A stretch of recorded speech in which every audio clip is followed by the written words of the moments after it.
Welcome to the You Heard podcast, your go-to for Miami Hurricanes football. Ben, Joe, Pope, and CB break down recruiting, hot topics, and game day action. All right, we'll talk about it at the end. We'll talk about it at the end. No, let's talk about this right now because he completely flipped it on me now. I hate him for knowing this, bro. This man knew the brand, dog. Okay, I don't appreciate that. I'm saying, like, what are we talking about, son? Get into it, talk. I felt Keeping it a buck. Let me close these curtains real quick. You heard.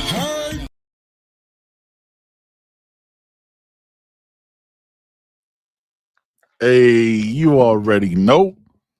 What's good? What's good?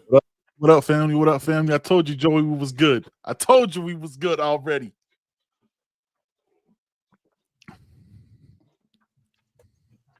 Y'all just leave me out the memo completely with having a little drink. Joe doesn't know he's muted. Joe doesn't know he's muted. Let's just let him keep talking. Stop pressing the button before we. Joe, you're still. Does he know he's muted still? This is a professional show, and everybody good? Poke, you good? Let's just. Joe doesn't know what's happening. Yeah, I'm good. CB, can you hear me? Oh no. What's up, people? Oh, it was you. I was cosplaying as Joe. It was you, son. It was you. I was never muted. I was cosplaying as you the whole time. Ironic that Poke is the one without the drink tonight. What type of madness is going on here? If you would have known what the last 3.5 days have been like, you probably wouldn't have a drink either. Right. It is the holiday season. Yeah. I understand. Yeah. You know, it gets rough. I hope everyone had a wonderful holiday. You know what I mean? I hope everyone ate good. Since CB hates Thanksgiving, I hope you had a decent Thanksgiving. Who said I hate Thanksgiving? You said it's your least favorite. It is. You don't want to hang out with family or nothing. You know, you said that. I didn't really grow up in that kind of environment where my family was around each other all the time. Yeah. So I'm not that big of a fan of Thanksgiving. It's a lot more fun now that I'm older, but Christmas is the best holiday of the year. Yeah. But, you know. Christmas tree already up. Presents wrapped under the tree. Christmas carols going at the crib. Yeah. The most wonderful time of the year.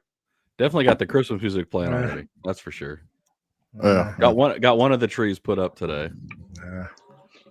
So I'll be in Florida. Work on that second one later this week. You know my tree is that second one's the worst one though, because it's the one that's got the flocking all over it. So every time I put that thing up, I'm like covered, and it's in glitter and that stupid fake snow stuff and everything else. Oh, that sounds like way too much. That sounds like it is. I say it is, but you know the misses are always extra around the holidays, so you know. Yes. Yeah. There's currently unicorns on my Christmas tree. Oh, all right. Hell yeah. Yeah. I'm annoyingly extra when it comes to Christmas. Like I'm one of those people. Chat. What up, chat? Hope everyone is good. Regulars, man. Juan, what's going on? Mr. Overdose. What up, man? CB in the chat early. You know I'm always in the chat, man. I'm always in the Bruce. Last Kings. What's going on? West Light. Everybody in the chat, man. Thank you for taking time out to join us. Juan, that was crazy. You didn't have to say all that. That was wild, bro. You just could have said you had a good time, Juan. God damn. Yeah. Juan trip. I love Juan though. Shout out to Juan. Shout out to everybody in the chat, man. Be careful saying you love him after that statement. Yeah. Facts. Valid point, CB. I said love everybody in the chat. It was all encompassing. You know what I mean? Everybody is cool. Appreciate y'all. I don't think that's what you said. It's not what he said. I feel like that's what I thought I said. I thought that's what I thought I said. You know what I'm saying? Okay. Said, keep it moving. Joey, how was your Thanksgiving, man? Oh man, all good. Family came down, man. People came down from NY, from Indianapolis. My brother. Yeah, man. Aunts down here. My father came down from New York. So we was chilling, man. Everybody good. Had a great dinner. Great time today, yesterday. So yeah, man, it was all good. Love it. Facts. Poke, what about you, man? No, Thanksgiving was great. Went over to my brother and sister-in-law's house. He did say he did a little something different with he spatchcocked the turkey this year, and it turned out amazing. The what? Say that again? Spatchcock. You cut out the spine. You cut out the spine, and you like pretty much flatten the whole bird out when you. Okay, yeah, I've seen that on social media. People doing. And then a buddy of his smoked a ham, like almost all day, and that's made what this. We do the ham, man. Made this like a Dr. Pepper glaze that he put on it, and it was gone in less than 30 minutes. That thing was so freaking good. Wow. Nice. Yeah. But no, had a good amount of people over at their place, and just had a good time with the fam and some friends and stuff. So it was nice. Yeah, that's dope. CB, you do anything? Yeah, same thing every year. No. What's with you in the pause? Oh, Rocky, if you didn't get it, if you didn't catch it, you just didn't catch it. You didn't catch it, yeah. You gotta speed it. So we do the same thing every year. Steph's house, and then Steph's parents' house, and then my parents' house. And at my parents' house, it's kind of just become like it's like our generation's like big table now, if that makes sense. So it's a different environment now at my parents' house. It's a lot of fun. Like my first set of nieces and nephews. My step siblings are a lot older than me. So my first set of nieces and nephews, they were born when me and my brother were uncles, and we were like in intermediate or something like that. So my oldest nephew, he's close enough now where he gets to like sit like with us and joke with us, and it really gets to like last year was the first year we started pulling back the real curtains of like some of the family jokes and secrets and stuff to them. So it's become cool year after year. And then my youngest niece, she brings over Jenga every year. So like the big event every year at the holidays is trying to beat my niece at Jenga because she is cold. So it was fun. We were just all intoxicated playing Jenga with this 10-year-old that was whooping us. It was a good time. That's what it is. That's beautiful. At one point, my brother said my mom looked like Tina Turner. We returned. We returned. We had a good day. We had a good day. Oh yeah, we actually played a game too. Now that you mentioned that, it's called Left, Right, Center. I don't know if any of y'all have heard of that game. So you have you have 3 dice, and they're all have an L, an R, a little like a circle, a dot, and then a star in it. So you roll the 3 dice, and everybody had $1. So everybody has $3 bills. So you roll the dice, and if one says L, you pass one of your dollars to the person to your left. One says right, you pass the one to the right. If you get the circle or the dot, you keep yours. But if you get the star, you put one in the center. So you keep going around the whole table till everybody's dollars get put into the center. And then if you're the last person and you roll and the dots come up, which means you don't lose your dollars, you get the whole pot. So, and I ended up winning, of course. So, yeah, it was a fun game. Oh yeah, a whole $20. Hey man, that's Powerball money for me. There you go. Yeah, for real. Oh yeah, I had a parlay this weekend too. 8 out of 8. I hit a parlay as well myself. Yeah, 90 bucks off a $10 bet. So 8 out of 8. It was fantastic. Nice. I love it. I almost hit 2 of them. The other one was 7 out of 8, and I lost it. I missed it by 0.5. Oh, damn. That happens to me a lot. I get 7 out of 8, and it's like 0.5 a lot. Yeah. My son All right, missed a Ben, big what's one. up, man? What My you son doing? missed a big one off of something like that. Yes, this week. Really? Yeah. Those suck. Mine was $474. I missed by 0.5. He needed I ended one up more. with He needed one more catch $17. from Jamar Gibbs, and Zay Flowers. he had a drop, which Zay would have been Flowers was the terrible. fourth catch. I needed one more catch from Zay Flowers, and they called back that touchdown. Yep. Those are Ben, tough. what's up, man? How was your Yeah, how was Thanksgiving, Brody? What'd you do? You ain't do nothing, but did you eat good? I ain't do nothing. Yeah, I ain't do nothing. I just kicked it at the crib, man. Had had bought myself a bunch of food. Still have a bunch of food. My wife made this eclair cake. What? It was not. Yeah. It was delicious. Like, I'm gonna have y'all over to the crib one day. It's gonna happen, and she is gonna bake. Well, Joe is ass never off. going to. It'll be at noon. It'll be at noon. Everybody leaves by 3, and you're good. Tell me the day Joe's of never. the year where the sunlight is out the longest. No, that's exactly the right. day I'll be there. It won't be now. It Whatever will not day be that now. is. Hold on. It will not be now. I know you don't have neighbors per se, right? But like, if we're just talking about directionally, there is people to your right and left, right? No matter how far. What are their ethnicities? A couple of them are close. A couple What of are them their are close, ethnicities? depending on where they drop their house. Yeah, like my neighbor's house. That I ain't coming. Yeah, He's got Transformer houses. That's crazy. Yeah, I mean, depending because move this bitch to the left. electricity. Yeah, that's crazy. Well, not drop, but like there, because the electric lines, they got to put them in a certain area. So See, I'm not that's what I'm saying. That's why Yeah, I don't Sam, want I to go live in where the- you're the name is still developing and building things and still installing electricity and electrical grids and all that. Nah, I don't want to be there. Nah. Ben, have you seen Welcome to Derry? I refuse to watch that. CB, we've talked about this. I've sent y'all the picture. Yeah, my wife just You started. guys live in Derry. Wifey just started. Derry, She just started. Yeah. HBO Go on the was first episode. on, HBO Go had $2.99 for Black Friday. $2.99. So she just started, baby. Got that joint. Fire. Man. All It was dope. Let's not much going on. Let's get into this, man. Chat, we'll get back with y'all in a minute, man. We're gonna chop it up. All right. We're gonna talk about yesterday, man. You know what I'm saying? 38-7. 38-7. Handle business. Crush them boys. CB. Oh no, Poke. Let's start with you, man.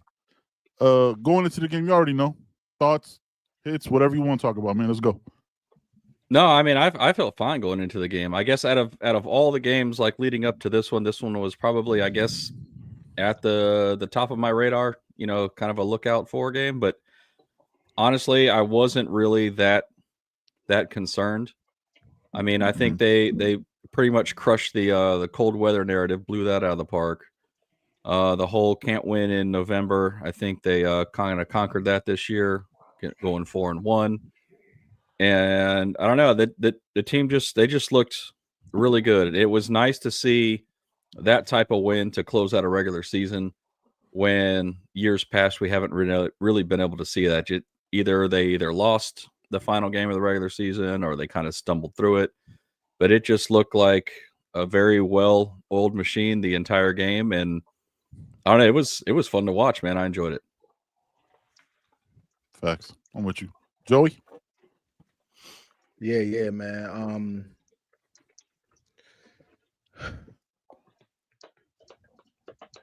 Mr. Moten set it off. He set it off, man. He started out, first play of the game. Yeah. Beat his man and sacked, and it hyped me up for the rest of the game. Like the defense just had me hyped all game, man. Offense put together a beautiful game plan. Mally is he's off the hook, man. Like this is crazy. Yeah, doesn't make any sense. It's like you think you've seen it all, and then he does something else the next game, and it's like and I want to, I want to be like, yo, man, y'all getting this dude the ball too much. Like I feel like I feel like y'all gotta chill, like let him breathe a little bit. But Nah, they was trying to get that record. Yeah, it's like it's like he relishes that. Like he wants that. Like he gets strong as the game goes on, man. Facts. Carson Beck was efficient. I heard, looking at the numbers, I think he was pressured like 11% of dropbacks, which is phenomenal again. Yep. Because they blitz 50% of snaps. They blitz 50% of the time. So he got sacked, I think, a couple times. Two. Pringle. Yeah, Pringle was all good, man. Bauman got some touches. Mm-hmm. Elijah Lofton got his touchdown, and again, the defense was just solid, man. Had that freshman quarterback, running for his life, seeing doubles, seeing triples, running back, running game was in hell. So I love it, man. I love it. Beautiful, strong showing to end the season and to give the committee something to really think about, even though they're gonna do what they want to do. But you showed out to end the season and let them know, what Miami's about. So man, great performance. Loved it. Facts. CB? Domination. Pittsburgh, they didn't really look like they had the same level of talent Miami had. They played hard. That receiver 5, I want to say his number was Williams, I think his name. Boo or something. Boo Williams. Yeah, he nice. Boozy. He nice. Boozy Williams. Yeah. He nice. He stood out to me. They had a corner that was pretty good, even though he got himself a really dumb penalty late. Number 21. 21 was nice though. Yeah. He looked long. He looks like he has good measurables, man. So yeah, he nice with it. He stood out. The trenches dominated again. Pringle continues to look impressive, even with some limited reps. The receiving core, all 8 for the most part. Marion continues to prove, that he is everything some of us said he wasn't earlier in the season.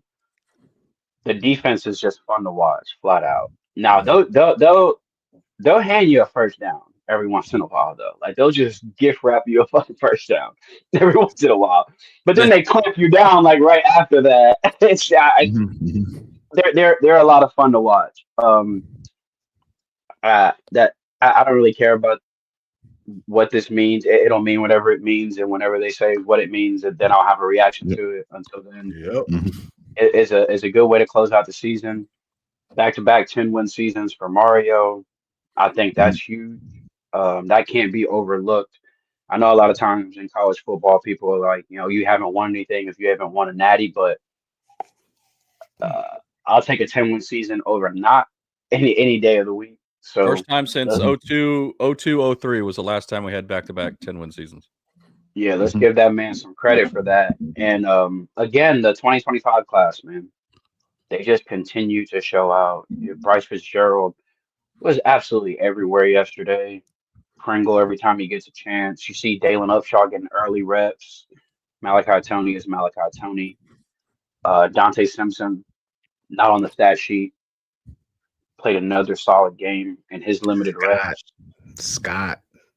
Justin Scott, who really is going to be a star.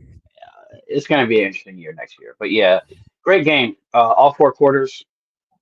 The boys never really had my blood pressure high. Honestly, at some point in like the 4th quarter, I was like, damn, we could speed this one up. It just felt like it was. I know it was only 38 to 7 or whatever it was at the time. It felt like it was 56 to nothing. It felt like it was. Yeah. It felt like we was up by 50 in the 3rd quarter. So it was a good game. Good game. Good all around game. We've asked for complete games, and I think these past 2 weeks they've come out and played complete football games, and I can't find no fault in that. That's what I've been asking for all year, and on all phases, man. They look great. Yeah, the fucking punter in the country, we just don't get to see him. But all 3 phases, never punts. Yeah. Never punts. That punt inside like the one was crazy. It was Raphael Williams. He didn't even have to do that. He just that's what I mean by all 3 phases clip. Yep. on Saturday. Yeah, it was Raphael Williams for Pitt that had the game. That's number 5. So Boosie Turner was like they're running. Yeah, Ja'Carrion Turner, what they call Boosie, was like their running backs, and Desmond Reed didn't play at all. I don't think he. Yeah, he not cold. Oh, so they just gassed us. Okay, that's good. Yeah, they gassed us up. I don't think he got a single snap. Yeah, man. Like, I mean, yesterday Well, was wouldn't what have it made was. a Like, I think as soon as like Joey said, like as soon as Moten hit that ooh-wop and smacked the hell out of that quarter, I was like, all right, let's go. Let's enjoy this rest of this game. And let's see what it was. But just Poison with that hit too. Oof. Poison. Yeah. Man, Jacoby was smacking shit too. I didn't watch it with sound, right? So I'm just watching it. So I watched the condensed game today, so I got to hear the hit because I knew he smacked the shit out of it. I was like, holy shit. Was that crowd not there? Because you heard that shit over like the mic, like they had mic packs on him. Like he smacked the shit out of you. It was crazy. That pop was insane.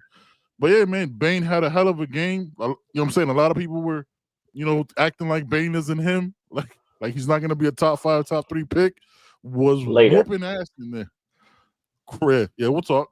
It was crazy. I would like to address that at some point today because it's getting we got plenty of time.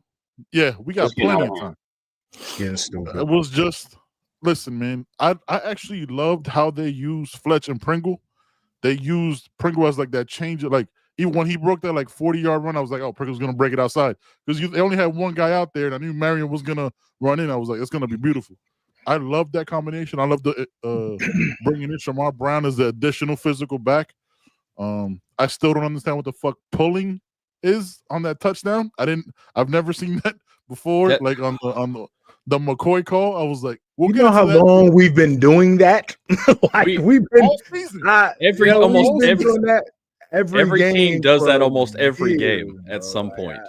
I have literally seen Christian McCaffrey's feet off the ground while Trent Williams is playing him. Also, he crossed the plane by himself. He crossed it even before. I think what happened is I think McCoy knew he scored too, but he was still on top. So he was like, "Hey, bro, I can't move until I get you up off me." Like, I think he was just like, "Hey, bro, get off me, man." I think that ref just wanted to be involved. No, that's exactly what I said. He been back there, ain't done shit all game. Like, that's one of those I know my rule book calls. Like, no one will call this, but I do. Look what I know. I read it. It can be called on damn near every running back goal line touchdown. It's like a lane violation in basketball on a free throw. Yeah, because the head ref you just being snarky when you call it. Like, it took a while. Like the head ref was like, "You want to call pull it, like pulling?" That's what we want to do. Yeah. Assisting the runner. Assisting the runner. Right. Assisting the runner. Crazy. That's crazy. That was which crazy. is supposed to be why the Twitch push is illegal, but whatever. That's cool. We just moved past that. It's just what it is. It used to be. Yeah, man. But yeah.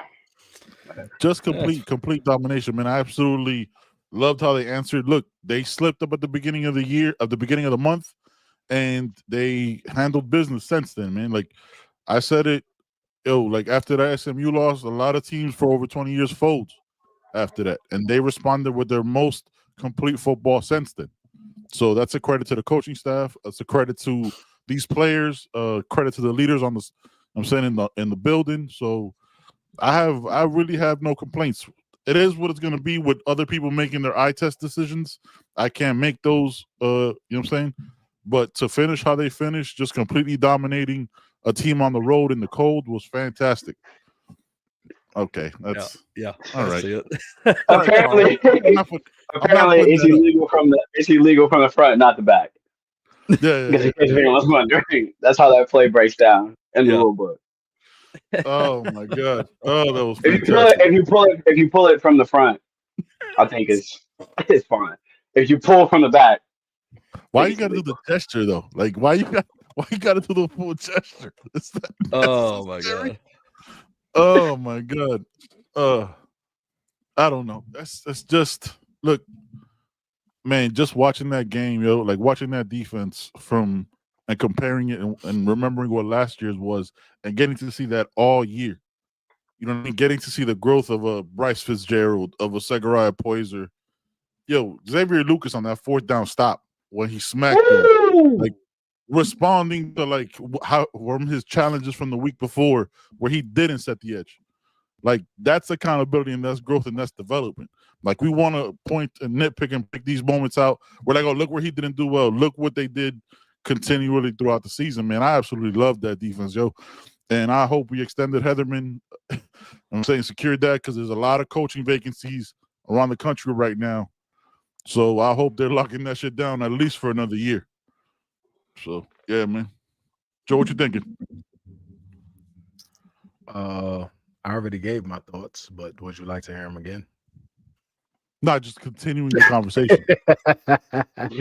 Yeah, nah, man. I was, Coach Heatherman, man. You already know we love what he's done. He's come in and just changed the culture on that side of the ball, man. Changed the attitude, changed the mindset. It's amazing how things get fixed instantly, right? Like so. Earlier in the game, you could see the safeties weren't communicating very well. There was a lot of miscommunication, some coverage bust. Early in the game. Yeah, we saw that primarily on that scoring drive Pitt had. Yeah, a few deep passes. They converted some third downs. After that, it gets shut down. Like things get shut down. So he addresses. The inconsistencies or the issues that's going on. He addresses them quick in the game. It doesn't take until halftime or the third quarter or the fourth quarter or the next game. Just that first year Guidry, man, I'm scared. Like I'm so scared to praise him too fast because it feels like first year Guidry. Like I love this dude, but I'm like so scared to love him. I'm terrified. Yeah, but yeah, man, he and Coach Cristobal just threw numbers at the problem, right? The DBs, that room is just better. The floor is just, higher. And the floor, he raised the floor, man. And listen, man, I love it. I love the way the defense flies around. That's just what I like. That's like I said, that get me hyped, man. The defense flying around, all 11 hats to the ball, and man, I love that. I love it. You see Justin Scott running from the DT position to the sideline, like chasing the quarterback. Moten chasing the quarterback. It's crazy, man. I love it. Oh. What's that? Yeah, you cut out. I said poke. Oh, there he is. Defense? Yeah. No, defense was the defense, man.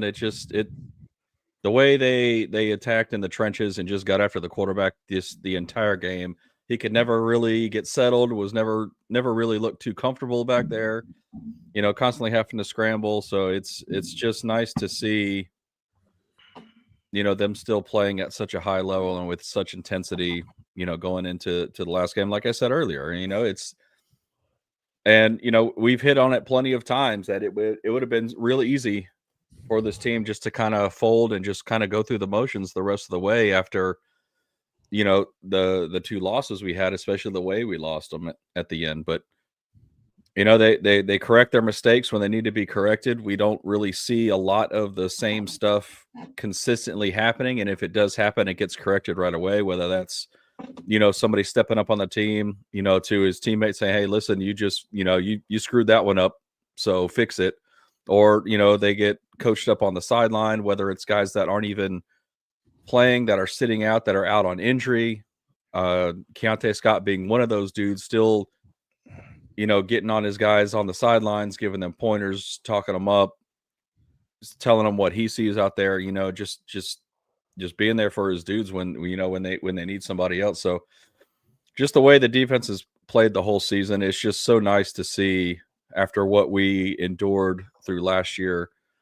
And you just hope it's one of those things that isn't, like CB said, get a little PTSD after Guidry and then what happened the following season. So from that perspective, I hope that the culture changed enough to where they can stick with it and keep building and keep just improving on the way they play. And with Heatherman there, I don't know. He just comes across to me as somebody that's not just going to give in and just, kind of be like, oh, I'm here, I'm coaching, la-di-da, let's just do what we've always been doing. But he seems more like the coach that's going to constantly get after it, constantly look at ways to improve. And, it's just one of those things you hope just going forward, it stays that way. Facts. Yes. CB will get you to answer this dono. Last Kings asked, what do you guys think changed in the middle of the season? Because our play calling looked way better towards the end of the season. Not much running up the middle anymore. Somebody else answer this question, Appreciate the dono. Somebody else answer this question. According to Shannon Dawson, we don't know football, so somebody else answer this question. Now you're up on the next. You're on the next question. This is you. He got more creative. I think the addition of Pringle made him more confident running the ball outside. But he looks like he's a little bit more creative in these past couple of games. I think maybe we should bail him out a little bit on some things. I think some things earlier in the season he was trying to get somebody involved in the offense, and it just wasn't really working. And it hasn't really worked all year if you look at it. But he started running the ball to the outside. He started changing. He started showing some creativity, some variation. Not necessarily creativity, but variation in the run game. He did things that he started calling better games. Let me just say that. I'm not gonna beat him. I've made my point very clear on here about that. I just think he's called more complete games, more variation. I think Beck also just had a couple of wishy-washy games where he just didn't look like the Carson Beck that we know. I think him settling and looking a little bit more comfortable has helped as well. As a play caller, you go as the confidence of your quarterback as a play caller. So if he's not looking too confident, you got to scale back and dial back the cooking. You got to make him comfortable, get him some short, easy throws, get him in rhythm. I think Dawson does a great job of that early, getting him a couple completions, getting him in rhythm. When Beck is in rhythm, he's tough to beat, especially when our run game is successful. I think not being predictable in the run game, not just directional, but down in distance has helped him as well. I think he's just called better games. I do. I think he's just called better games, and calling a better game doesn't always mean throwing more bombs or trying to have a more exciting style of play calling. It's situational. It's personnel. It's rhythm, because there's sometimes when the offense is flowing in a certain way, and then a call or a play is brought in the huddle, and everyone will look at each other like, "Come on, bro, he killing the vibe. Like, we wouldn't. Damn, we gotta run this shit. Like, why ain't we?" So, I mean, he's gotten deeper in his bag. We even saw that with some design plays for Bauman the past couple weeks.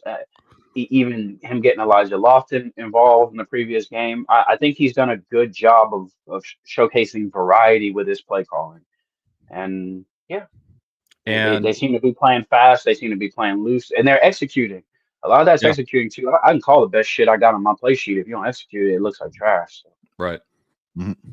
He's done very well, actually scheming guys open too in the passing game. So we've seen a definite improvement there. But I mean, I think unfortunately it took the loss at Louisville and then ultimately the loss at SMU to get things to change and start functioning differently. Because if you look at Louisville, almost had an answer for everything we were doing on offense, and it didn't seem like we were able to adjust too well. So then, you're going into the next game and you win it convincingly. So now you're back on, your normal offensive laurels that you've been resting on the entire season. It's like, oh, well, Louisville might have been just a one-off. So let's get back to what we did and what we were doing well before. And then you come into SMU and it's just not clicking again. You're seeing the same type of routine that's happening. So then you're like, oh, maybe now you're realizing that, oh, maybe Louisville wasn't just a fluke. They were keying on to how predictable our offense was and the way we run our offense, and they know what to key in on. Well, now it happened again. You can't put that down as a fluke. And I think, unfortunately, that's what it took to get the offense going in the way it did. And it sucks that it took it that long to do it and not been able to adapt earlier in the season. But the thing is, the change happened, and you just hope going forward that it stays that way. And you kind of feel like some of those, like everybody says that, Cristobal had too much input on the offense and was running things and wasn't letting Dawson do what he did. There probably is some truth to that, but I don't think it's as major as everybody thought it was. But I still think that he actually loosened up the reins even more and just kind of let Dawson do his thing. Because that's what it seemed like to me these last, the last month, the last 4 games of the season. So.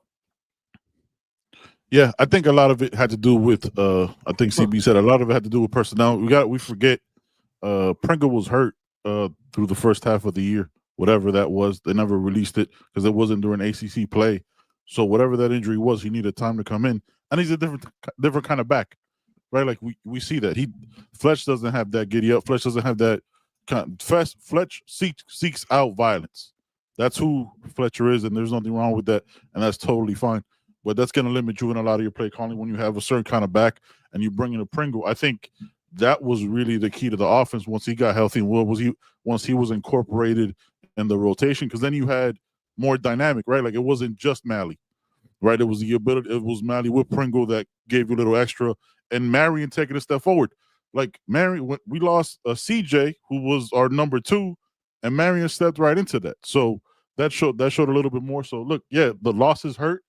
But the losses are the losses, and they fucking sucked. But like they were so different because one was like impaired by bad refereeing. Given we did key on a lot of stuff, but if you watch the top 10 offenses, fam, like who are the so-called top 10 offenses, like in the top 10 AP and shit, that's not fun to watch. Like that is very similar. Like you watch Alabama yesterday, so we get locked in on that. But yeah, I mean it changed. But there's also credit for that change because how many years we've been around this shit forever, right? How many years does our head coaches stay stubborn in that shit regardless? Right? Like, no, this is how we're gonna stick to it. Yes, you had to change, but we've had coaches that you have a bad DC, you have a bad OC that you go, no, we're gonna keep running the same shit regardless. Doesn't matter. They're running emotion. We're not gonna change. That shows growth and change. 10-2 is 10-2. It was uncomfortable with those 2 losses and the expectation of perfection, but fam, we responded from those losses. That's also coaching. Like, right. And look how you finished. You know what I'm saying? Like, we dropped the stats on our socials. Like, you see how we finished, man. So that's a credit to it. Like, we want to harp on those bad moments. That's fine, but a lot of teams. What is it? 6 teams in front of us also have 2 losses. Like they also weren't perfect. So it is what it is, and and the ACC being a complete and utter piece of shit. So, and it's funny how we were still able to push people and bully people around and change the offense at the same time. Funny how that worked. Yeah.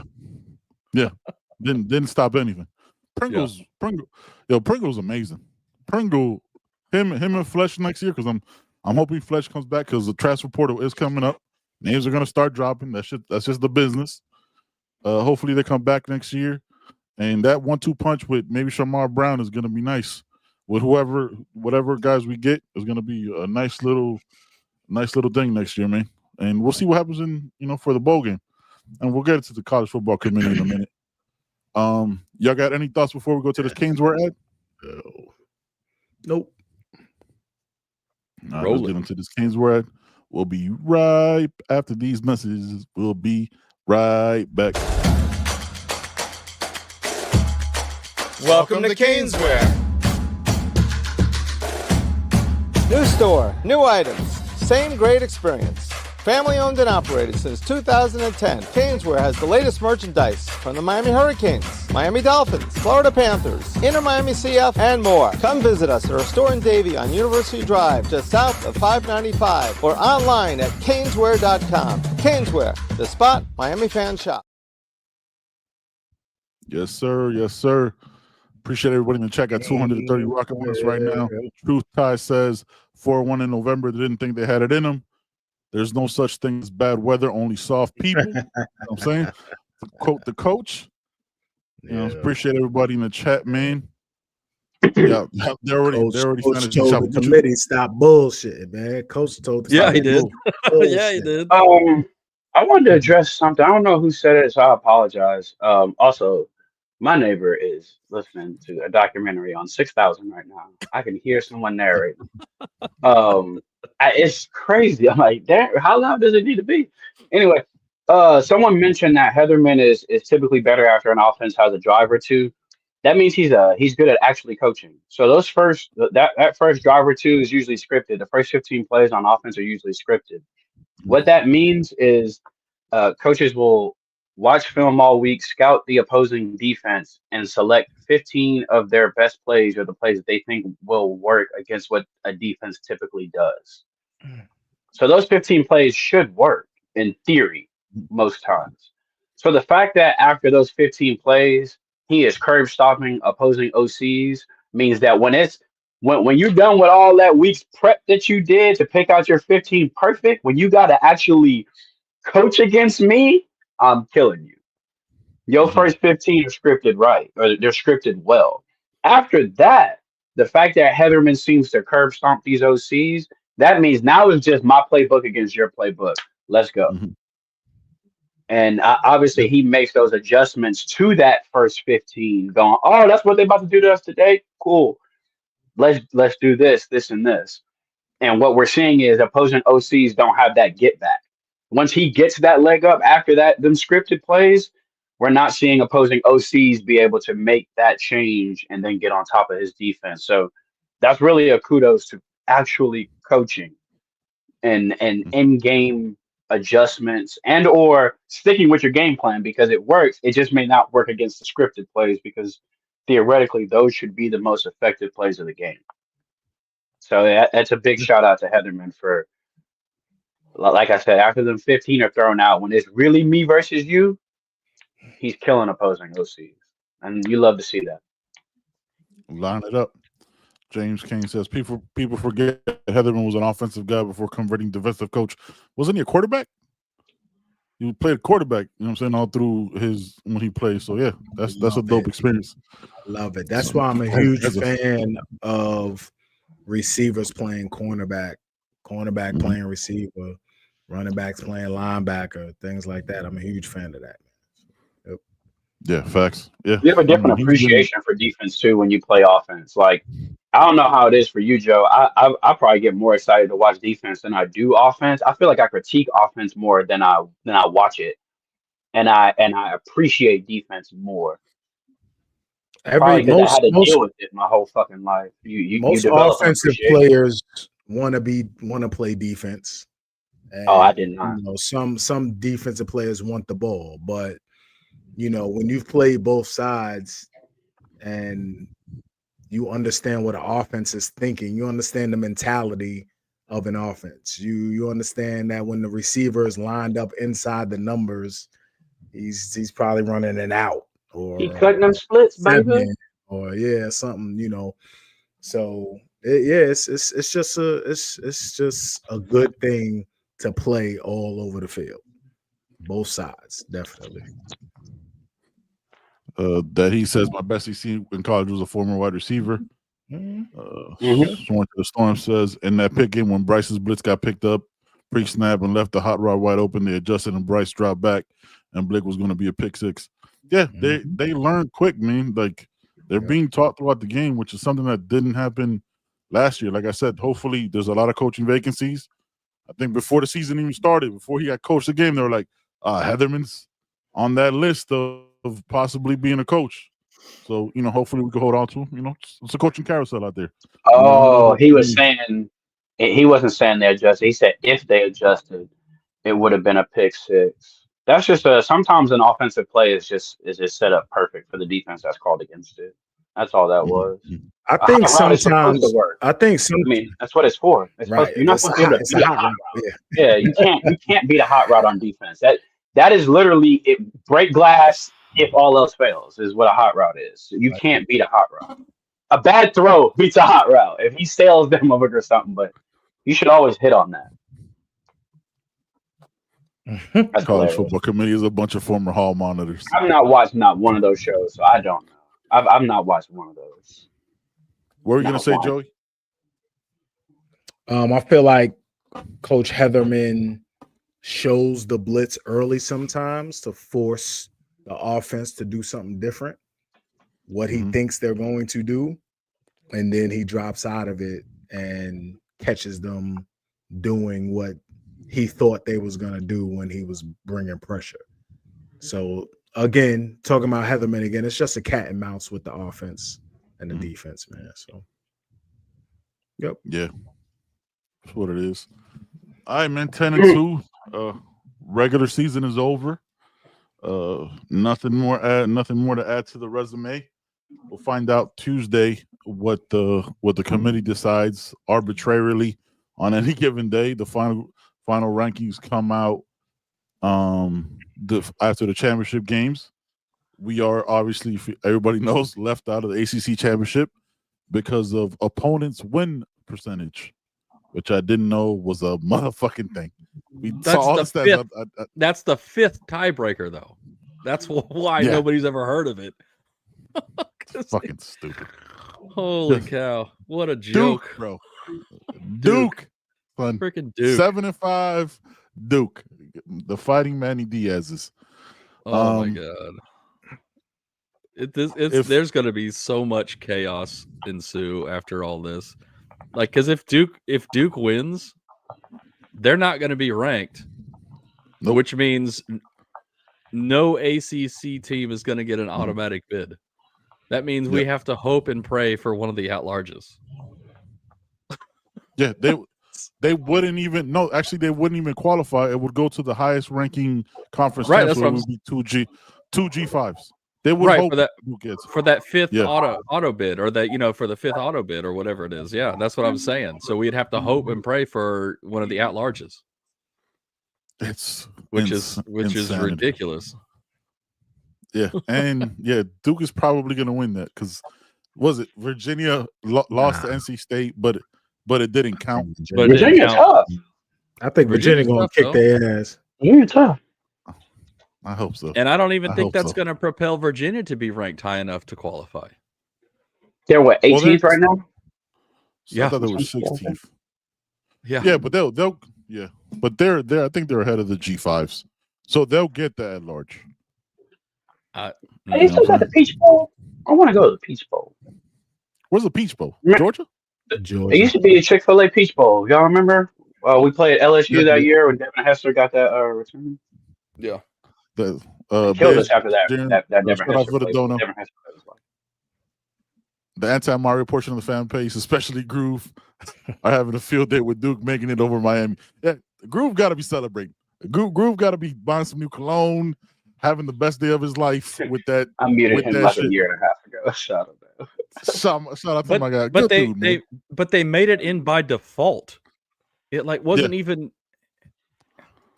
They made it. They going to be here. I'm gonna see them. I'm gonna see Virginia and Duke fans all over my city again. By a loop. All shit. It's almost a loophole. Walking around down uptown like they the shit. Hey, you got that Miami shit on? Wish y'all was here. You know what I mean? Shit. What accent was that? Son? Gotta see it again. You know what I mean? That's how they talk over there in Duke country. Gotta do it. Gotta see it again. So I wanted one ACC championship. Gotta see it again. So good. But listen, the committee. I keep hearing people saying, you can't move teams back. Like Oklahoma, Alabama, Notre Dame, you can't move them back or you can't move them out because they won. So you can't move them. You certainly can. You can. Yeah, they can. Like you can do. There's no guidelines. Any of this shit. Right, there's no rules. There's no rules. They haven't given us no format, no nothing. They can do what they want. If you watch football, no email, nothing. If you watch football this weekend, everybody looks shitty except for a couple of teams. Miami was a team that didn't look shitty. Alabama looked shitty. Oklahoma looked shitty. Outside of their defense. Terrible. Oklahoma looked terrible. Yes. But again, nobody talks about defensive football. It's all offensive football. Oh no, they'll talk about Oklahoma's defense. They'll talk about Oklahoma's defense. That's all I've heard. Yeah. That's all I've heard. Yeah. But definitely. So with this Ole Miss situation, what are they gonna do? They shouldn't be in the playoff. They're not FSU. If FSU got left out of the playoff because their quarterback was injured, Ole Miss should not be in the playoff. Keep that same energy. I don't agree. I don't agree with it, but keep that same energy. It depends. Now, if Trinidad says he's not playing, he dipping. If they lose a lot of their star players because they're dipping with Lane, then yeah, they got to get the FSU treatment. If the players are still there, then put them in. But they said coach as well. You just lost your head coach. I mean, what? They did say that. And play caller. Yes. I'd put him in. If Trinidad and them are still there, I'd put him in. They're supposed to get in. FSU was supposed to get in too. Exactly. You know what I mean? Yep. But the committee has shown they don't give a fuck. They don't care. No. You know what I mean? We'll say, yo, they don't have their quarterback, so they can't play. You know what I mean? So they don't have their coach, so they shouldn't be playing, man. Take them out. Let's go. Same rules. Same rules apply, dog. Same rules apply. Keep the same energy. Same energy. Man. Here's why. Did they say coach when they did that to FSU, or did they say? Well, that's the rule. They say if you lose a major player or coach, yep, we're gonna. That's stupid. Hey, that's the. Here's. I know it is. I don't agree with it, but yeah. If you allow me Trinidad deserves to play in the playoff, bro. So does Miami. If you allow me to tell you why that won't happen, is because Hunter Yurachek works for Greg Sankey, and Hunter Yurachek is the committee chair, and Greg Sankey would fucking kill him, not literally, would remove him from that spot and put somebody else in. So that won't happen. They remember they put in an SEC team. They're not removing an SEC team for something else. Those rules apply to every other team but the SEC in that conversation, which is, you're completely logical and you're right and you're rational in your conversation, but no, it's not going to happen. I got their workaround. I know what they're going to do, y'all. They promoted their defensive coordinator to their head coach. Right. They permanent. Yeah, they already did it. You know what they're going to say, right? Well, they have a coach. They got a coach. And he's been on staff. That's what they're going to say. Yeah. Permanent. That's what they're going to say. I've never seen. They're going to say, well, they got a coach and it's not a new coach because he's been on staff. This is what they're going to say. Yeah, it was already handled. Yeah, it's already handled. It's already been. They don't have an OC because the OC left. The OC left with Lane, so they don't have an OC either.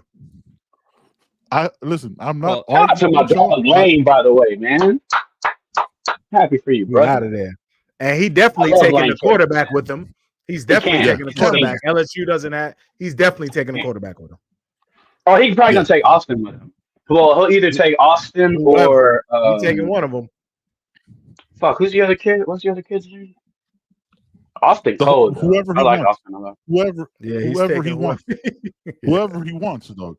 That's why LSU got a good quarterback room, though. I ain't gonna hold you. Their quarterback room. Yeah, but Lane doesn't give a fuck. They not what Lane doesn't care. Lane is gonna get whatever he wants. Hold on, y'all, because most of them are probably quarterbacks he wanted. No, but that doesn't mean anything. No, who he wanted. He is not. MVB is starting right now. He's not going to start MVB right now. No. Because of the hold on now, because I think he's starting not because he's their best quarterback in their room. No, Nussmeier's hurt. Well, he took Nussmeier's spot. No, but they got a kid in last year's class too, I thought. Yeah, but that's last year, though. It's not his class. He's gonna rebuild that shit, whatever he wants. What happens when Alabama goes 9-3 with a loss to FSU? They're not gonna do anything to Alabama. They're not gonna punish Alabama for the SEC championship. What I'm saying here. They're not family. It's not gonna happen. It doesn't matter. I don't have faith in with the SEC ran committee with Greg Sankey being as powerful commissioner as he is, and our coward ass commissioner can't figure out how to adjust rules. So it is what it is. Like it will be a shock that they move them. They want as many chances to win a natty as possible. They're not moving Ole Miss back, regardless of the rules that they set in stone. Like that's the only shit that's been written. Like Joe said, if it's a key player or a coach, they'll remove it. They're not gonna do that. They're not gonna do that for the SEC. Never mind. It's Colin. Yeah, Colin, says right there. Yeah. That's a good other thing about it. It's Colin. They got in last year's class because they didn't want to. They didn't want to burn him this year. That's no disrespect to MVB, but it wasn't like it was. I mean, they burned his red shirt too. They weren't going to play him this year neither. Him or Hurley weren't supposed to play this year. Right. They burned Van Buren's red shirt to play him this year. So Lane now has a wider recruiting base. More 4 and 5 stars players in Louisiana go to LSU, and there's Texas, Georgia, Florida. Yeah, that's why he left. Yeah, he's gonna recruit well. He's definitely. Lane has been recruiting his ass off at Ole Miss though. Like, and he has all the resources. He has good job at Ole Miss. Yeah, he did a great job, but it's gonna get spooky. It's gonna get spooky, and especially depending on who if he keeps Blake Baker as the DC, which he's considering. Because remember, he got Kamari and Franklin in that class. I wanted him so bad. Mm-hmm. Yeah, Kamari and Franklin is from Mississippi, right? Yeah, he's from Mississippi. Yes. So, yeah, he's from Ole Miss. Yeah, but a bullcrap now the FCC wants to be put. Yeah, man, they're gonna do whatever they want. It doesn't. It is what it is. Yeah, but he flipped to Ole Miss after where was he committed to? No, he never committed anywhere. He stayed committed to Ole Miss and just traveled everywhere else the whole time. Kamari Franklin. I think if Alabama loses, I don't think they're in because you have too many 10-2 teams sitting there with too good of records and too good of resumes to overlook that. I thought they said conference championships won't drop you losing a conference. I don't think I ever heard that. That's what they said, but they're not going to stick to that. We know. Yeah, that's what I heard. No, okay, so BYU should get their ass beat by Texas Tech. Alabama plays who? Georgia again. Yeah. The it's always Alabama and Georgia, or Georgia and Alabama against somebody. It's always them. That the very talented and hard fought SEC is always those two teams at the end. So yeah, I don't think they'll be pushed. Yeah, I don't think they'll be punished. Plus, Alabama has, besides that FSU loss, they beat some of the most ranked teams because they keep the SEC ranked above everything else. So yeah, I don't think the loss to Florida State doesn't matter either. Week 1 never happened. Yeah, week 1 didn't. Yeah. Only matters if you lose week 1. That's the only time it matters. Well, except for Alabama. Right. It doesn't matter that they lost to Florida State. It doesn't matter that they lost because it's not a quality loss. All right. They like Bama. Hey, by the way, shout out to Isaiah Horton. 3 TDs yesterday for the young bull. That was pretty dope. Yeah. He got busy. He did the hat trick. Crazy call by. Am I the only one to be excited? Even if former Canes be going off, I'd be happy as hell to see him niggas balling. He got busy. That was a crazy call by the board to go for that. Yeah, I'd be happy, man. I'd be geeked. Even if if they doing it for us or not. I'd be geeked. They look like shit. They look shitty, but he got busy. Yeah, they look. Shout out to KJ Duff. KJ Duff is going crazy this year. He is. Hey, Joe, you seen anything he did out there? I did. Yeah, I've seen that boy. Killing. He made a crazy catch Saturday. Yo, he's gonna break some crazy. He got 60 for 1,007 touchdowns this year. Yeah, shout out to the game. That's crazy. That's fire. I like that's your guy. Like that. That's my dog. So what do y'all think? What do y'all think about this scheduling thing? Right. So, does it make sense to schedule top teams early? Like do you want to have those big games early, and why? Is it simply for the big game, just to have a huge big game week 1, ticket sales, TV, all that, or does it make sense to do that? It's seeming more and more like that's the case, Joe. Yeah, that they just want to get the hype started for the season, sell tickets, get everybody excited to college football's back. Look at these huge matchups week 1. That seems to be the only reason. If you're an AD though, because CB, I wish it was just as simple as let's play the game, right? It ain't that. It ain't that no more. No, we can't. Unfortunately, we can't. It's not that anymore. Unfortunately, yeah. This is a business. Argument is dead. This is a business. So I'm not in this conversation, bro. If you want to go to the playoff, if you want to, why am I scheduling Notre Dame, Alabama early? What benefit for Miami does that have for me if I schedule them early? For Miami, there's no benefit, but people talk out of both sides of their mouth. But you feel here when you can beat a team like Notre Dame that's been your rival for the past 50 years. That's what this shit's supposed to be about. It's not though. Yeah. It's not though. It's not. Like the joke, like y'all don't feel fulfilled. You could talk shit in your home. You could talk shit in your home. Yes. Yeah, it's different for you. It's in your house. It's different. No, I feel great. I feel great. We had a great year, y'all. We had a fantastic year. I feel great. Yeah. The annoying and frustrating part is this damn committee. Yeah, it's how it's gonna. That's what's got everybody. I say still schedule them. I don't know. I don't want to see us play Bethune-Cookman, and I don't want to see that shit. I don't. I really do not want to have to pull up and have to talk about a weekend schedule week after week on this show. I'm just being honest. If I don't have to play them, if that doesn't affect my look on the committee, the bearing, if I make the playoff, I just need to run my table, run my league, and early wins against big opponents don't matter. Why am I doing that? Why am I scheduling them? For what? Yeah, I think who was saying if I lose, Sark was saying that this weekend. Think about if Miami lost, and that was one of their losses, and Miami had 2 losses still, and Notre Dame was one of the losses, and it was the other way around. Holy shit! No, Notre Dame would be getting hella credit for beating the Miami. We won head to head. We won head to head. Yeah, exactly. That's exactly what it would. That's the way the narrative would turn. It's always going to be that way. It doesn't. Why it doesn't matter is because the conversation changes depending on what team you are. Yes. Yeah. Like it doesn't. So it's like the ACC has a shit reputation because it has shit representatives. So the conference winning in the conference doesn't mean anything because people look at this conference as weak as fuck, right? So we try to played the harder non-conference schedule, right? And we won all those. Right, 2 SEC teams, an up-and-coming G5 team, be it USF or not, doesn't matter. They were ranked, beat Florida in the swamp before we knew Florida was going to fall apart, give every win context, and it didn't matter. Right, it didn't matter because the AC, once you lost in the ACC, those losses weigh more because you already have, you're the least paid conference out of all the conferences, right? You have a 35-year contract with ESPN, so you can't do shit about it. You can't bitch to the people giving you money.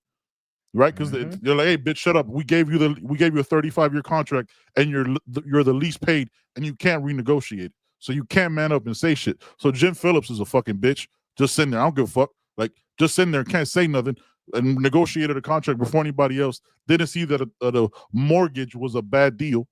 So the ACC's conversation is always going to skew however it's going to be to shit on the ACC, right? Like.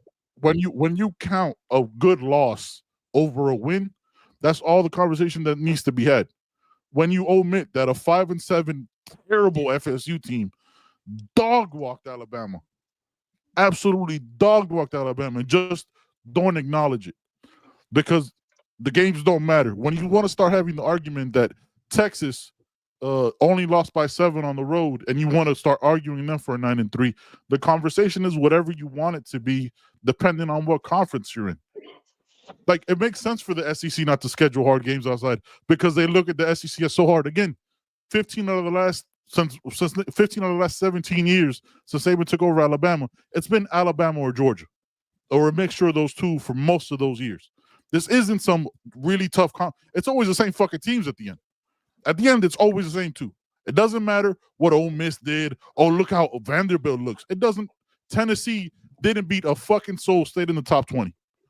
It gets skewed however you want to make the argument for anybody. And we get stuck with it because we go, yo, the ACC is trash because our 5th tiebreaker went to a 7-5 football team because our commissioners, our ADs didn't have the foresight to be like, yo, this is stupid. And they just sat there and took it. So it's a narrative problem. It's a propaganda problem. And there's nothing you can do about it because you're paid the least out of all the conferences. So you get the least value. They're telling you you're worth the least. and you sat there and signed a 20-year deal over it. 30, like, right? Yeah, like it was 20, I think it was like 25. He was buying a house. They can't renegotiate. Yeah, 2036 is when they could renegotiate. I think they signed it in like 2013. Fam, you didn't see streaming coming? Like, you're supposed to be big money and big thoughts in there. Hell no, this thing about 60 years old. No, he didn't see streaming coming. He probably don't even know how to stream now. Fucking idiots, yo. Yeah, no. It depends on what team you are on why you should schedule tougher teams. Because the game only counts for Notre Dame, which is why they have the spot over us. That's it. The game doesn't count for Miami. Because it gets talked about. That's a good loss. That's a great loss. It'll be talked about in the fine print, right? Like but Miami did beat them, but it'll be like in the fine print of a car salesman shit. It is what it is, man. Depending on the conference. That's all. It doesn't matter. It doesn't matter. We should be in Notre Dame spot. But here's the crazy shit. If the underdogs win, like if BYU beats Texas Tech and Alabama beats Georgia, it's a wrap. Notre Dame's out. Because they're not penalizing Texas Tech. They're keeping them in, and then you have an automatic bid. So Notre Dame could be on their way out because they don't have a conference championship, because they don't have a conference. They are not letting that logo out of the motherfucking college football playoff, y'all. Oh, they're gonna the same way Bama probably gonna get their ass up in there somehow. This is still a business at the end of the day. They're gonna get Bama up in there. It's all done. Bama only gets in if they win. I fully believe that. If they win their conference, they're in. That's the only way they're getting in. Do you know how much of an uproar and chaos there would be if they let a 9-3 Bama in over some of these other 10-2 SEC schools? That alone, that alone, they have to consider, because now you have these other SEC schools that they're so high on that they're going to get passed over because of Bama being 9-3. So they have to consider that. They have to consider that too. No, what's Georgia's record? But pull it Georgia up only has one loss. They got one loss. If they lose, they're still getting in. Yeah, so they'll fuck around. It's that third loss that's going to do it. They'll mess around and put that together. Alabama, you got this one because Georgia's getting in. Alabama will get in as well. You know, the SEC works together. You know, they're like the West Coast. They're like the Atlanta hip hop scene. They work together, dog. You know what I mean? A lot of features. Yeah. They work together. So. Nah, I don't know, man. I really don't know who's getting in or who's not. I don't watch the selection show. I just hope we get in, and if we don't, I just hope we win a bowl game. That's how I feel about it. No, I just think with how high they are on the SEC and with how high they are on Notre Dame, they're not going to let a 9-3 Bama go in over Notre Dame with how much they've raved about them. Ooh, that's going to be crazy. That's what I'm saying. What do they keep out? God or the South?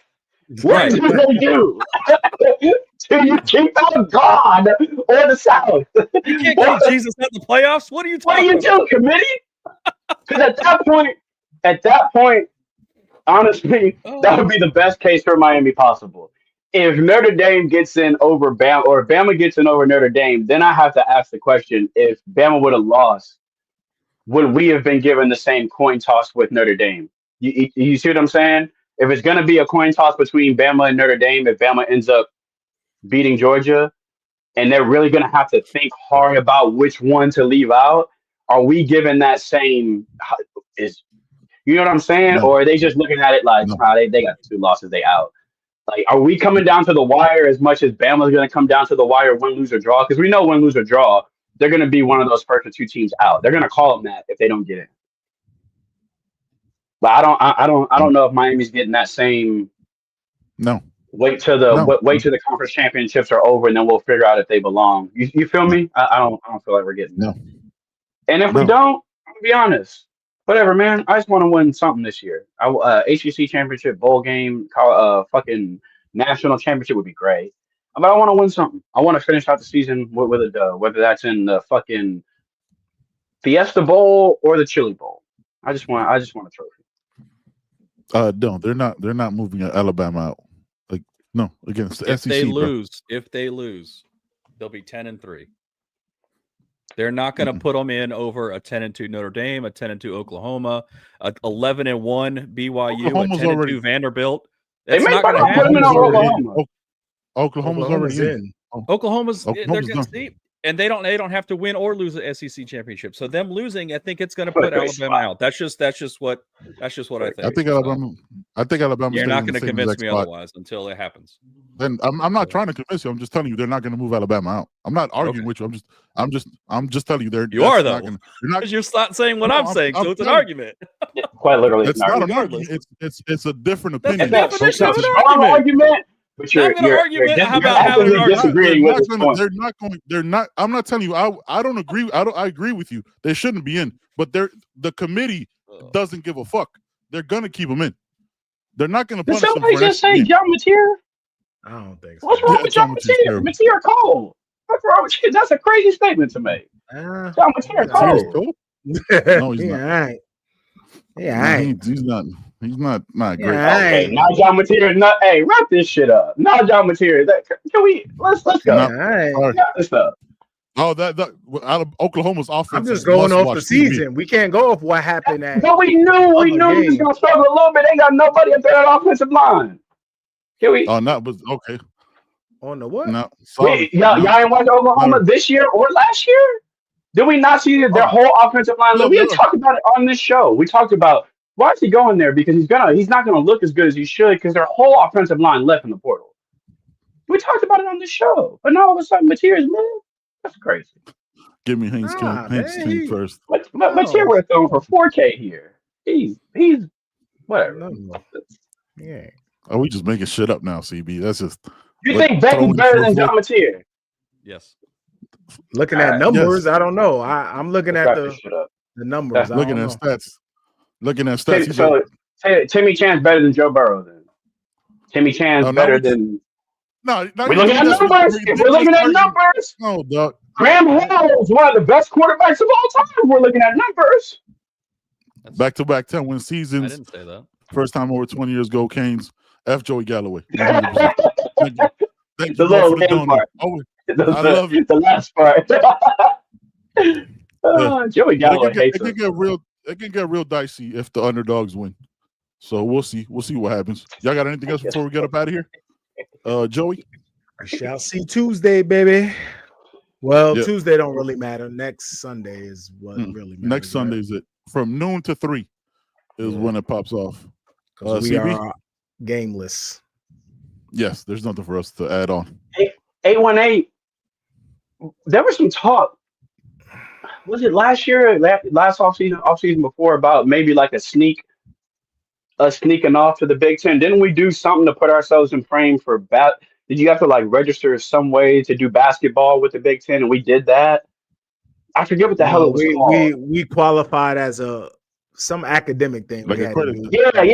I thought that was the setup to sneak our way over there. It's supposed they're gonna control this thing. It's gonna be the SEC and the Big Ten controlling this playoff going forward. They want 8 automatic bids between that conference. You basically have to get your ass over there somehow. Because once they pass that, bro, you're cooked if you're outside of those two conferences. You're cooked. Has anybody heard our commissioner talk at all? Does anybody know what he sounds like when his conference is shitted on relentlessly? They put that motherfucker in the closet. But he's not repping anything. Like everybody knows Greg Sankey. Everybody knows Greg Sankey. All right, man. For Joe, you got anything else before we get up out of here? No. Poke? I had something, but I don't remember now. All right. CB, you good? Bryce Fitzgerald had a hell of a game. You argued it out of me. Oh, players of the game. I got Bryce on defense. We remember this time. yeah. Ruben Bain on defense. I'm gonna go low hanging fruit. Joey, Justin Scott. Pope, Ahmad Moten. 9-9. Offense. I'll go Pringle. Good one. I'll go Fletch. 10 carries, 80 yards. I'll stay in the back. I love how I love that 1-2 punch. So. Yeah. Yeah, that's a dynamic 1-2 punch for sure. Love it. Mhm. You know, Love Pringle seemed to provide that spark and hit those runs like when we needed them. You know what I mean? The whole game. Yep. Yeah. Facts. Yeah, that's a good call right there. Facts. I like it. Running behind his pad, he's running a little tougher now too. It feels like these past. Yeah. But he feels like he's running a little tougher, which is interesting. They said on the commentary that Dawson told Fletcher he hasn't been running tough enough and wants him to run behind his pads more. I said, damn, he run a tight ship. Yeah. That's what he does. That's his thing. Yeah. But Joey? somebody like Fletcher probably took that as motivation just to hear somebody say he's not running tough enough. He was probably like, all right, bro, I got you. Offense. Joey. Oh, you can go. That comment crazy. I'm taking the other person, whoever you pick. You taking the other one? Yeah. I don't know. We can. There's a couple. I mean, Beck's an easy one to pick. Mally's an easy one to pick. But give me. You know what?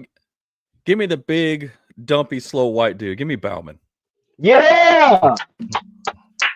He had a good game. That's a great call. You know what? He hauled in some big passes, man. Some big catches. Yeah. He did. Got He's a getting little bit involved of these yak. past couple weeks. I like Got it. a little bit of yak. I like him like just a he- big, wide shoulder tight end, bro. I love knew that. he was going to get chased down. He said, just let me run as far as I can. Let me hold on to this Like ball and let me get these shots. Yeah, I like it though. I like I it. love it. Yeah, he got some Shannon Sharp. He got some He's yak. been getting busy these past couple weeks, man. Oh, Oh wow. shit!